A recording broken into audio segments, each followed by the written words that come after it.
จุนจิตชีวิตเงินล้านการไบเซ็ตหรือการจุนจิตเพื่อให้เราได้สัมผัสกับประสบการณ์และชีวิตที่ดื่มด่ำและล้ำเลิศที่สุดนั้นเป็นกระบวนการของการถ่ายทอดสัญญาณความถี่ที่แสนมหัศจรรย์ที่เกิดขึ้นจากการทำงานอันลึกลับของจิตใต้สำนึกและที่สำคัญเมื่อเราได้ค้นพบวิธีการของการเชื่อมโยงจิตของเรากับจักรวาลสิ่งที่เกิดขึ้นคือเราจะได้รับประสบการณ์ที่วิเศษที่สุดมันคือประสบการณ์ที่ทำให้เรารู้ว่าชีวิตของเรานั้นมันเป็นชีวิตที่ล้ำเลิศและเลิศล้ำที่สุดมันทำให้เราสามารถรู้ว่าเราไม่ได้เกิดมาเพียงเพื่อใช้ชีวิตไปตามลำพังเท่านั้นแต่เรายังเกิดมาด้วยการมีชีวิตอยู่กับผู้คนในโลกนี้อย่างมีความสุขเราไม่ได้อยู่อย่างโดดเดี่ยวและชีวิตของเรามันเต็มไปด้วยความมั่งคั่งร่ำรวยและความอุดมสมบูรณ์ความรู้สึกที่เรากำลังจูนจิตของเรากับชีวิตเงินล้านคือความรู้สึกที่เราได้สัมผัสกับพลังงานของความรู้สึกไว้วางใจตัวเองของความรู้สึกที่เราเต็มไปด้วยความตระหนักรู้ของชีวิตอย่างแท้จริงมันเป็นความรู้สึกที่ปราศจากการต่อรองเป็นความรู้สึกที่ไร้เงื่อนไขและเป็นอิสระจากพันธนาการทั้งปวงเมื่อเราลืมตาขึ้นมาในทุกวันในทุกเช้าที่เราตื่นขึ้นมาเราจะบอกกับตัวเองอยู่เสมอว่าวันนี้คือวันที่แสนพิเศษที่สุดในชีวิตของเราจะดึงดูดชีวิตที่ใช่ดึงดูดสิ่งที่คู่ควรดึงดูดความรู้สึกแห่งความร่ำรวยอารมณ์แห่งความสำเร็จหรือแม้แต่กระทั่งความรู้สึกว่าชีวิตของเรานั้นมันเป็นชีวิตที่เต็มไปด้วยความมั่งคั่งเต็มไปด้วยความอิ่มเอมเต็มไปด้วยความอุดมสมบูรณ์ทั้งหมดนี้เกิดขึ้นจากหัวใจของเราเกิดขึ้นจากความรู้สึกเกิดขึ้นจากดวงวิญญาณของเราที่รู้สึกอยู่ตลอดเวลาว่าเราไม่เคยขาดแคลนมันเป็นดวงวิญญาณที่เต็มไปด้วยพลังของอำนาจและเจตนารมณ์อันสูงส่งเต็มไปด้วยพลังของความมุ่งมั่นและความศรัทธาในชีวิตอย่างลึกซึ้งเพราะเรารู้ว่าเราได้บรรลุถึงความเป็นเลิศในการใช้ชีวิตเพราะเราได้รู้สึกถึงการนับถือตัวเองเพราะเรารู้ว่าเราได้ค้นพบศักยภาพในรับมันเป็นกุญแจแห่งความสำเร็จและความอุดมสมบูรณ์ในชีวิตของเราจึงได้ใช้ชีวิตอยู่อย่างคนที่เต็มไปด้วยความสามารถเต็มไปด้วยสภาวะของความเป็นผู้นำเต็มไปด้วยหัวใจที่พร้อมรับกับความเปลี่ยนแปลงไปสู่สิ่งที่ดีกว่าด้วยความกล้าหาญด้วยความเป็นเลิศแห่งจิตวิญญาณและด้วยความรู้สึกว่าทุกสิ่งทุกอย่างที่เรากำลังดึงดูดและรู้สึกกับมันกำลังเคลื่อนไหวมาสู่ชีวิตของเราอย่างง่ายดายมันขับเคลื่อนความสำเร็จมันขับเคลื่อนความสุขและอนาคตของความเป็นไปได้ให้เกิดขึ้นกับชีวิตของเราด้วยความมหัศจรรย์ด้วยความรู้สึกว่าจิตของเรามันช่างเป็นช่วงเวลาที่ชีวิตของเราได้รับสิ่งดีๆอยู่ตลอดเวลาเรากำลังโซแพลนหรือกำลังวางเป้าหมายกับชีวิตของเราว่าเราจะใช้ชีวิตเพื่อผ่านแบบฝึกหัดหรือบททดสอบอันยิ่งใหญ่ที่เรากำลังเร่งอัตราหรืออัตราเร่งไปสู่ผลลัพธ์ที่มีความสุขที่สุดมันคือผลลัพธ์ของการได้รับสิ่งที่คู่ควรกับเรามันคือการกระตุ้นการทำงานของการจูนจิตในระดับ DNA ของชีวิตเงินล้านความสำนึกในรู้สึก ในพระคุณของชีวิตหรือสำนึกในความรักและความรู้สึกอิ่มเอมในหัวใจกำลังบอกเราทุกคนว่าเราเป็นคนที่โชคดีที่สุดที่จะได้ใช้ชีวิตอยู่ในแบบที่เราเป็นผู้เลือกและปรารถนาสิ่งดีให้เกิดขึ้นกับชีวิตของเราอย่างง่ายดาย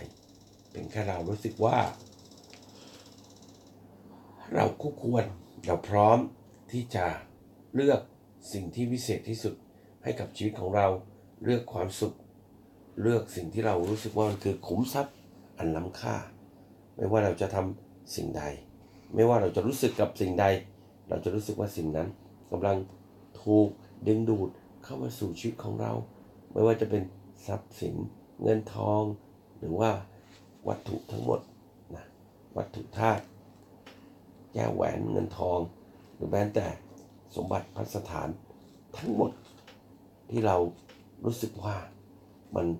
คู่ควรที่จะเป็นของเราความรู้สึกของชีวิตเงินล้านคือสมบัติทั้งหมดเลือกเจ้าของฉันใดชีวิตของเราก็คู่ควรกับสมบัติที่วิเศษและล้ำเลิศอย่างแท้จริงฉันนั้นเรามีชีวิตอยู่ก็เพื่อที่จะดึงดูดสิ่งที่คู่ควรหรือสิ่งที่ควรคู่มาสู่ชีวิตของเราและเราก็จะรู้สึกอยู่เสมอว่าวันนี้เป็นวันที่แสนวิเศษที่สุดที่เราจะได้ดึงดูดชีวิตที่ยอดเยี่ยมดึงดูดผู้คนมากมายที่เขากำลังแสวงหาความสำเร็จมาสู่ความสำเร็จร่วมกับเราดึงดูดความเป็นไปได้ของจิตวิญญาณแห่งความอุดมสมบูรณ์และความโชคดีมาสู่ชีวิตของเรานี่คือความรู้สึกอันยิ่งใหญ่ที่กำลังสั่นสะเทือนและขับเคลื่อนอยู่ในหัวใจของเรามันเป็นความรู้สึกที่เต็มไปด้วยชีวิตเงินล้านชีวิตที่เต็มไปด้วยการก้าวกระโดดไปสู่ความสำเร็จและความอุดมสมบูรณ์อย่างง่ายดายมันคือชีวิตที่เรากำลังฝึกฝนจิตวิญญาณของเราเพื่อก้าวไปสู่ความอุดมสมบูรณ์และความโชคดีในชีวิตของเราอย่างง่ายดายเราจะใช้ความรู้สึกของดวงวิญญาณใช้ความแน่วแน่ของชีวิตเพื่อที่จะดึงดูดสิ่งที่วิเศษที่สุดมาสู่ชีวิตของเราตลอดเวลาเราจะใช้ชีวิตอย่างคนที่โชคดีอยู่ทุกลมหายใจ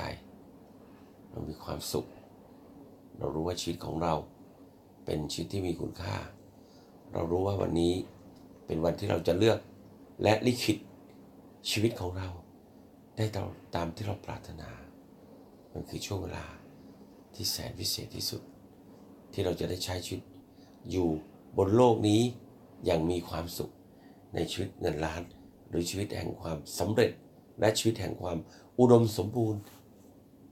ตั้งแต่วินาทีนี้และทุกลมหายใจขอให้เรารู้สึกถึงความรู้สึก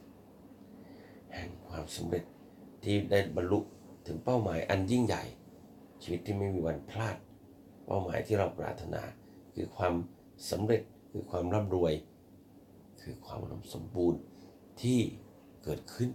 กับชีวิตของเราแล้วอย่างง่ายดายคือความถี่ที่เรากำลังเชื่อมโยงต่อไปนี้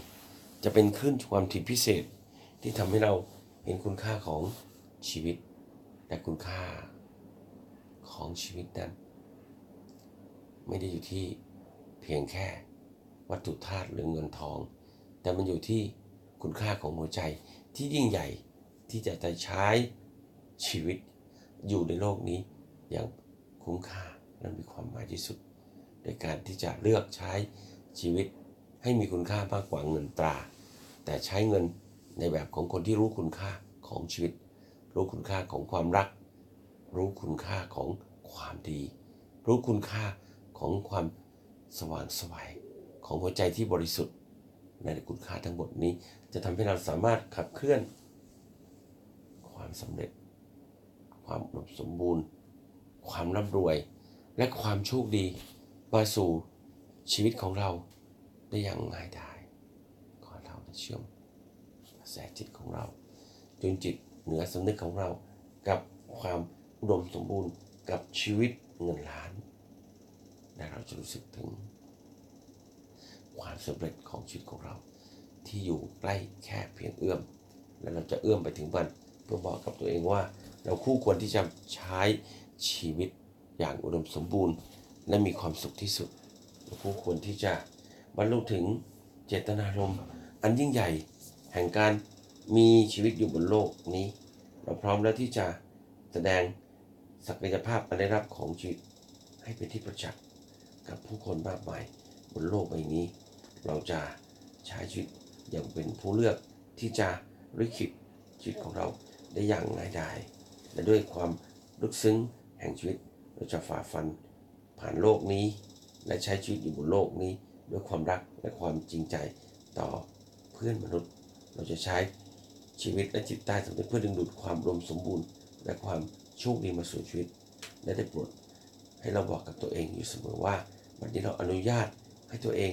ได้ค้นพบพลังอำนาจแห่งความอุดมสมบูรณ์ความร่ำรวยและชีวิตเงินล้านแล้วเราจะใช้ชีวิตในแบบที่เราจะรู้สึกถึงความมีชีวิตชีวาความคุ้มค่าความอิ่มเอมและความร่ำรวยอยู่ตลอดเวลาและเมื่อเรารู้สึกถึงความสำเร็จรู้สึกถึงความอุดมสมบูรณ์และความร่ำรวยแล้วเราจะใช้ชีวิต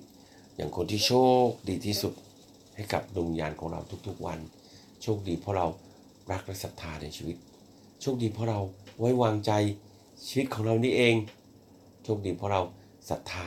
ในสิ่งที่ดีงามและไม่อยู่ภายใต้การถูกครอบงำของวัตถุเราจะมีอำนาจและเป็นนายเหนือเงินตราและเราจะใช้สอยเงินตราและความอุดมสมบูรณ์ตลอดจนความมั่งคั่งร่ำรวยบนโลกใบนี้อย่างคนที่โชคดีและมีความสุขตลอดเวลาขอให้พวกเราทุกคนได้สัมผัสกับชีวิตเงินล้านเป็นชีวิตของคนที่ร่ำรวยประสบการณ์ชีวิตของคนที่ร่ำรวยในกระบวนการแห่งการได้ใช้ชีวิตอยู่บนโลกนี้มันคือความรู้สึกที่ทรงพลังที่สุดมันคือการบรรลุถึงชีวิตที่ยิ่งใหญ่ที่เกิดขึ้นจากความอุดมสมบูรณ์ของจิตใต้สำนึกและเราจะบอกกับตัวเองเช่นนี้ทุกเช้าค่ำทุกคืนวันทุกวินาทีทุกชั่วโมงยามว่าเราจะใช้ชีวิตอย่างคนที่รู้คุณค่าของความเป็นมนุษย์รู้คุณค่าของความอุดมสมบูรณ์และความร่ำรวยรู้คุณค่าของชีวิตเศรษฐีเงินล้านรู้คุณค่าของการที่จะแบ่งปันความรักและความอุดมสมบูรณ์ให้กับผู้คนบนโลกใบนี้อย่างไม่มีขีดจำกัดด้วยความรู้สึกอันทรงพลังนี้ละเราจะสัมผัสกับการเชื่อมกระแสจิตแห่งความสำเร็จและความร่ำรวยนี้ด้วยตัวเราเองและหัวใจของเราก็จะขับเคลื่อนความสำเร็จและความอุดมสมบูรณ์นี้ให้กับผู้คนในโลกและตัวเราเองและจากนั้นเราจะแผ่สนามพลังของความรักของความรักของความรักและความเมตตาให้กับผู้คนบนโลกนี้อย่างไร้ขีดจำกัดเราจะใช้อานุภาพของหัวใจที่บริสุทธิ์เพื่อเป็นแสงสว่างของความรักและจิตวิญญาณอันยิ่งใหญ่ของเราไปสู่ทุกคนและให้ทุกคนแผ่รัศมีความรักของเขามาสู่ดวงวิญญาณของผู้คนในโลกของผมและคุณของเราทุกคนและปลดปล่อยถ่ายทอดสัญญาณพลังงานแห่งความรักนี้ให้กับผู้คนมากมายทั้งโลกด้วยความรักอันบริสุทธิ์ด้วยหัวใจอันงดงามและเราจะหวังว่าการได้ใช้ชีวิตอยู่บนโลกใบนี้มันคือการสั่นสะเทือนจิตสำนึกของความอุดมสมบูรณ์จิตสำนึกของเศรษฐีมหาเศรษฐีเงินล้านจิตสำนึกของคนที่โชคดีแบบไม่มีเหตุผลจิตสำนึกของคนร่ำรวยแบบไม่มีข้อแม้และไม่มีเงื่อนไขเป็นจิตสำนึกแห่งความสำเร็จและความสุขที่เราจะได้แผ่และแบ่งปันให้กับเพื่อนร่วมโลกให้กับมนุษย์ทุกคนให้กับความรักและความดีให้กับความเมตตาและความอ่อนโยนให้กับความอ่อนน้อมและความงดงามของชีวิตหวังว่าการจูนจิตเพื่อจะค้นพบชีวิตเงินล้านเริ่มต้นจากการร่ำรวยหัวใจที่บริสุทธิ์เริ่มต้นจากความรู้สึกของความเป็นมนุษย์ที่เต็มไปด้วยความเมตตากรุณามุทิตาอุเบกขา